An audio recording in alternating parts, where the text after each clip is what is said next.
दोस्तों, महाबोधि महाविहार मुक्ति आंदोलन हम लोग बौद्ध गया से गया आ गए हैं। खंजापुर गांव में मुझे यहाँ पर एक बौद्ध बनते बने मिले हैं जिन्होंने अपने बिलट से पत्र लिखा था। मैं उनसे पूछना चाहूँगा, आपने बिलट से ये पत्र क्यों लिखा था? सभी को जय भीम, नमो बुद्धाय। और आपके चैनल का भी और आपका भी बहुत बहुत धन्यवाद, साधुवाद। और जितने दर्शक देख रहे हैं उन सब का भी धन्यवाद, साधुवाद। मैं ये बताना चाहता हूँ कि फरवरी से जो धरने पर बैठे हुए हैं महाबोधि महाविहार 1949 एक्ट को निरस्त करने के लिए, तो उसमें हमारे एक बनते हैं, शीलानंद बनते हैं, उन्होंने एक प्रतिज्ञा ली है कि मैं जब तक ये 1949 निरस्त नहीं होगा और ये महाबोधि महाविहार बौद्धों के हवाले नहीं होगा तब तक मैं अन्न जल ग्रहण नहीं करूँगा।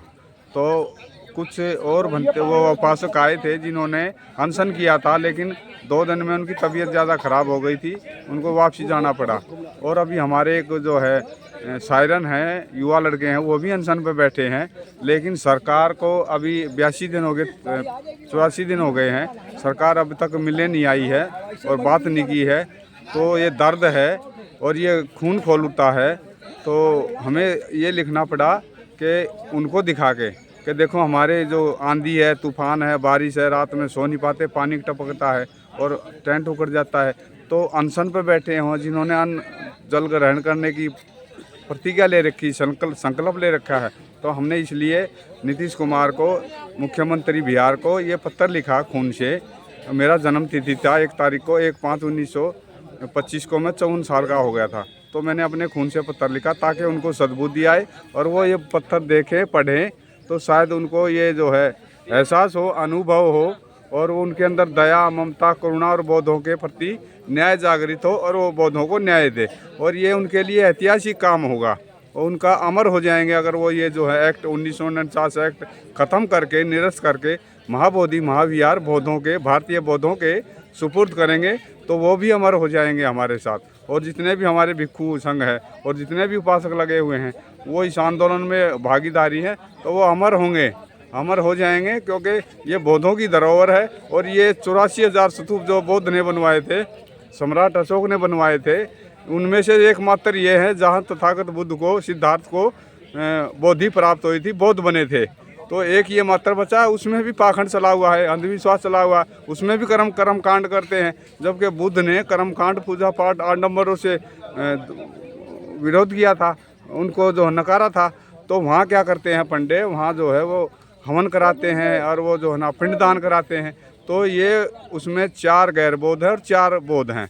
और एक डीएम जो है, गया जिले का डीएम जो होगा वो हिंदू होगा, और ना ईसाई होगा, ना सिख होगा, ना इस्लाम मुस्लिम होगा, ना क्रिश्चियन होगा, ना बौद्ध होगा, सिर्फ हिंदू ही होगा। तो ये एक संविधान का अपमान है। संविधान बनने के बाद 1949 एक्ट जो है वो निरस्त हो जाना चाहिए था, अपने आप ख़त्म हो जाना चाहिए था।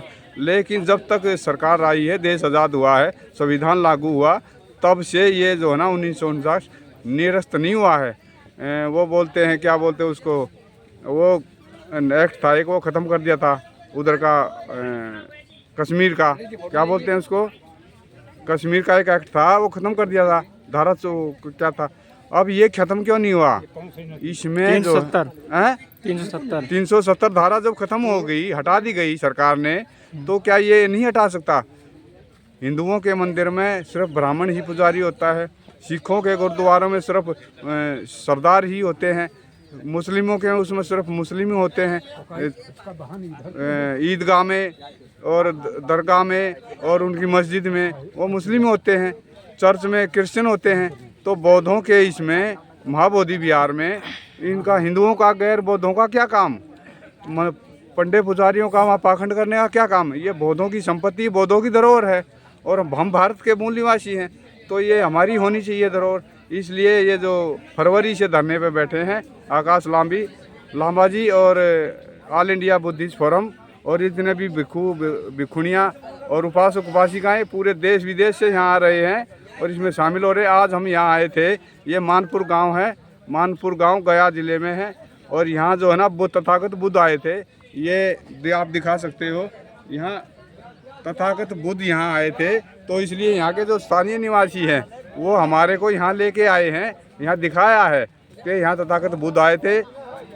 ये निरंजना नदी है, निरंजना नदी के किनारे पर आए थे, इसलिए सभी भिक्षु संघ यहाँ आया है। आप दिखा सकते हो यहाँ पे, इधर ये पहाड़ी भी है और ये नदी भी है। तो ये गांव है अपना सभी बहुजन समाज, यहाँ तकरीबन ज़्यादातर बहुजन समाज के लोग हैं। 50 गांव बताए हैं, सिर्फ उसमें बहुजन ही समाज है। तो इसलिए मैं आग्रह करता हूँ जहाँ भी ये वीडियो आपकी जाए, जो भी देखे इसको शेयर करे और लाइक करे, और इस पे जो है ना आंदोलन में अपनी भागीदारी किसी भी तरह से, तन से, मन से, धन से, विचार से, प्रचार प्रसार करके अपना सहयोग जरूर दें। तेरी ये यात्रा जा रही है पटना के लिए, ये किस लिए जा रही है? ये हम मुख्यमंत्री को एक तो ज्ञापन देंगे BT एक्ट 1949 निरस्त करने के लिए। दूसरा, हम उनको 12 मई की बुद्ध जयंती है, तो वो राजा हैं हमारे बिहार के, राजा को निमंत्रण देना एक कर्तव्य है हमारा।